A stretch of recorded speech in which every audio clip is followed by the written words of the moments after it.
మీ business ఏదైనా మీ ఊర్లో promotion చేయాలంటే అది సుమన్ టీవీతోనే సాధ్యం. ఇప్పుడే సంప్రదించండి.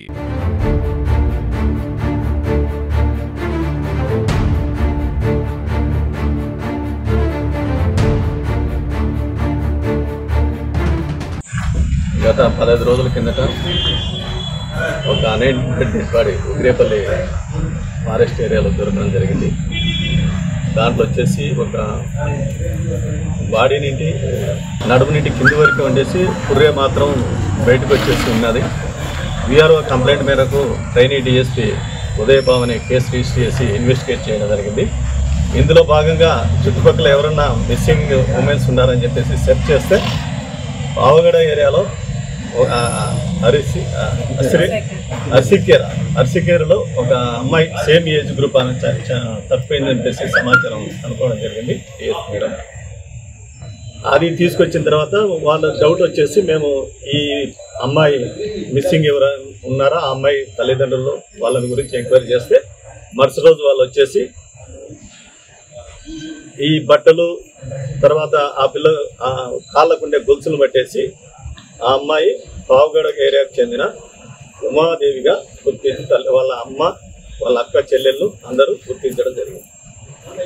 ఇందులో భాగంగా మేము విచారిస్తే ఇన్వెస్టిగేషన్లో తెలిసింది ఏమంటే ఈ అమ్మాయిని నరసింహమూర్తి అనే అతను ఈ అమ్మాయితో ఇల్లీగల్ కాంటాక్ట్స్ ఉండేసి ఈ అమ్మాయిని నమ్మించి తీసుకొచ్చి ఆ ఏరియాకి తీసుకొచ్చి ఆ అమ్మాయిని చంపేసి ఉగ్రేపల్లి చెరువు వంకలో ఇసుకలో పూడ్చిపెట్టి ఆ అమ్మాయి దగ్గర ఉన్న గోల్డ్ ఇయర్ స్టడ్స్ చైన్ ఒకటి తర్వాత కమ్మలు ఇవన్నీ తీసుకొని పోవడం జరిగింది.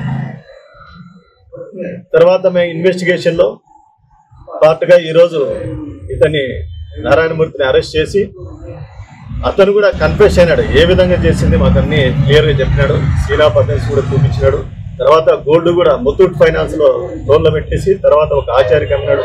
ఆ గోల్డ్ కూడా రికవర్ చేయింది. అదేవిధంగా అతను ఏ క్రైమ్కు ఉపయోగించిన సలిక బార్ కూడా ఒకటి సీజ్ చేయడం జరిగింది. ఇది ఈ అమ్మాయి ఎస్సీ కాబట్టి డిఎస్పీ లెవెల్లో ఇన్వెస్టిగేషన్ జరుగుతుంది. పూర్వాపరాలు విచారించి దీని వెనక ఇంకా ఎవరైనా ఉన్నారా ఏమైనా జరిగిందా అని చెప్పేసి ఇన్వెస్టిగేషన్ కంప్లీట్ చేసి ఛార్జ్షీట్ వేయడం జరుగుతుంది. యాక్చువల్గా వచ్చేసి ఈ అమ్మాయి 15 ఏళ్ళ కిందట వీళ్ళ అమ్మ తమ్ముతోనే మ్యారేజ్ అయింది. కొన్ని మనస్పర్ధల వల్ల మూడు నెలల్లోనే వాళ్ళ కాపురం డివైడ్ కావడం జరిగింది. తర్వాత ఈ అమ్మాయి వేసి కరోనా కంటే ముందు గార్మెంట్స్ ఫ్యాక్టరీ బెంగళూరులో పనిచేస్తున్నది. ఈ గార్మెంట్స్ బెంగళూరులో ఈమె ఉండి ఇంటి పక్కలోనే ఈ నరసింహమూర్తి కూడా అక్కడే పని చేసుకుంటా ఉండి ఈ అమ్మాయికి పరిచయం అయినాడు. అది అట్లే కొనసాగి ఈ అమ్మాయి మళ్ళీ కరోనా తర్వాత ఇంటికి వచ్చేసింది. వాళ్ళ ఆయన చనిపోవడం వల్ల ఇంటికి వచ్చిన తర్వాత ఈ అమ్మాయిని మళ్ళీ వీడు ఫాలో అవుతూ ఈ అమ్మాయి దగ్గర గోల్డ్ ఉంది ఎట్లయినా ట్రాప్ చేసి చంపాలనే ఉద్దేశంతో మన ఏరియాకి తీసుకొచ్చి ఉగ్రేపల్లి ఏరియాకు అక్కడి నుండి తీసుకొచ్చేసి అక్కడనే తాడుతో బిగించేసి చంపి ఇసుకలో కూర్చిపెట్టడం జరిగింది. ట్రైనీ డిఎస్పీ ఉదయభావని స్పెషల్ కేర్ తీసుకొని ఒక ఉమెన్ ఆమెకు న్యాయం చేయాలనే ఉద్దేశంతో స్పెషల్ కేర్ తీసుకొని చుట్టుపక్కల అన్ని వెతికి చాలా బెంగళూరు ఏరియాలో సెట్ చేసి ఒక టీమ్గా ఫామ్ అయిపోయి అక్యూజ్డ్ కూడా ట్రేస్ చేయడం జరిగింది. ఈ అక్యూజ్డ్ కూడా ఇక్కడే ఉండి కానీ బెంగళూరులో ఉంటాడు. వేగా బాండ్ ఇతను ఎక్కడంటే అక్కడ హోటల్లో చేసుకుని ఉంటాడు. దానివల్ల 10 రోజులు టైం పట్టేది. కానీ మనకు ఇన్ఫర్మేషన్ అయితే ఫస్ట్లోనే వచ్చింది వాళ్ళు ఉన్నాడని. మేము చేంజ్ చేసడానికి 15 రోజులు టైం పట్టేది. ఈ టైం లోపలనే అరెస్ట్ చేసి ఈరోజు కోర్టుకు పెడతాం.